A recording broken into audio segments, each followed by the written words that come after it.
Good morning, people. I just got the super longboard in, and I'm at the machine. I don't know that I've ever uploaded a video out here at the machine. Most of my work's in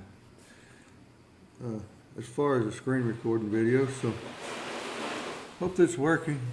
Of course, my wife's making noise out there in the other room, so you hear all them crazy noises. She's pretty loud.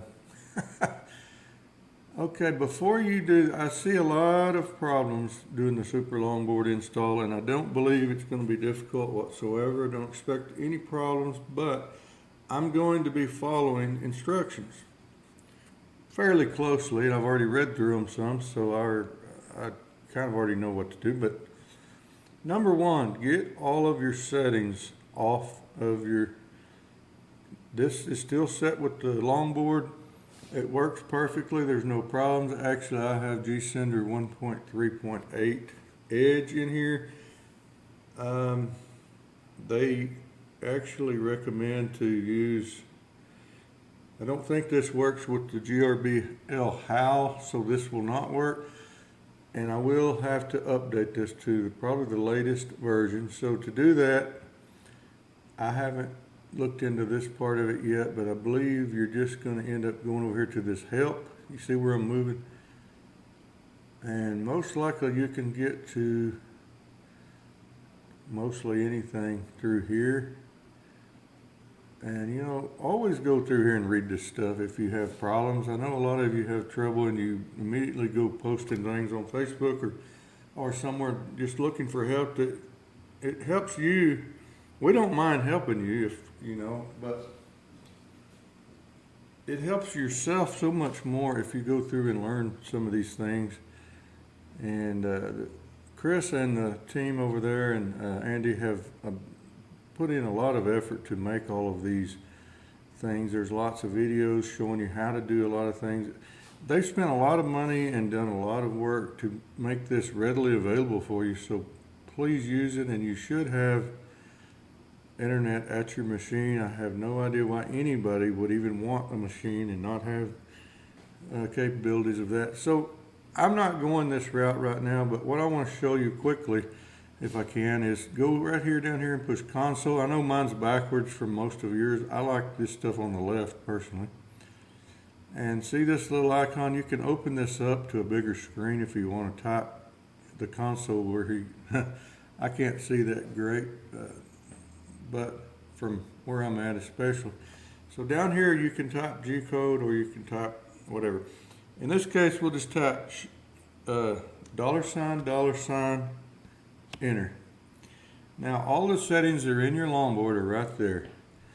Now what I've already done is I've already saved this as a file and I printed it. I have it right in front of me. But that's how you get those settings that you're going to need to verify when you put your super longboard, that all of your settings are pretty well the same as they were, unless there's something there that's better about some of the speeds or the accelerations and some of that. I may leave that stuff alone because that's just how quick it moves. But as far as any inverted stuff or whether you're in inches or millimeters, that's number 13 in here. But that's how that works. So, you know, you would just kind of copy and paste that if you wanted to print it. That kind of right there. Anyway, I've already done this. I'm just showing you. This is kind of how you do this. You save that as a file. Now, that's one way of doing that. Okay, or you can just look at them or leave. I don't know that you can leave this. This is G-Sender that's still open, the console. So I'm going to close that. That's the same thing that's in this screen. It's just smaller there. That's why I opened that up like that. Okay.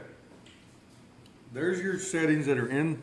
That's your GRBL settings, your Gerbil settings of makes your machine, you know, that's the only settings there are in it really. The same way if you go into here, that's the same settings that you see in here. They've really dumbed this down for you so you can go through here and think about what these things do. Like here's a step invert for the X, the Y, the Z. That makes it, I don't know how many times I've seen people say, how come my machine's moving the opposite of the way I tell it to move? Well, go in here and look at this right here. This is what this is. If you're, in this case, the direction X is inverted, and this is the way it works. This is the way they set it to work. This works fine, and if you hover over this, it says default value 0. In this case, they've dumbed this down, but here's my list in front of me, and I have a the setting number 3 is equal to 1. So this is different. They're saying that what is the default is with this unclicked, but in this case it needs to be clicked this way. And I have a 30 by 30 Mk2 here is what I'm working with. And I know exactly what my axis can move, and I know everything. I've had this machine for, I don't know, going on a year now. I have plenty of other CNC machines. This is not new to me. So anyway, that's how you look at your settings, okay? And just familiarize yourself with this stuff. You know, it's really not that difficult, people. It's not. So now, that's all we need to do. We can close this.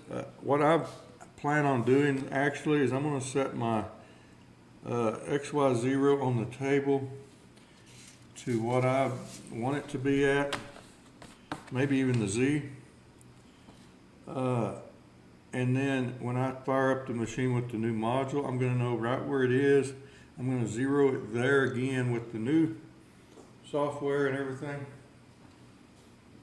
And then I'm just going to start running some tests that we may bring you along for some of that. I have to go out of town to an air show today, and I have a lot of family members in from out of state this weekend, so I'm going to be pretty limited on time. But I just wanted you to know, in fact, while we're talking about this, I don't want to make a long video, but maybe this will be part 1. I'll see if I can upload this real quick before we go, in case someone really is struggling with this, and it's very simple.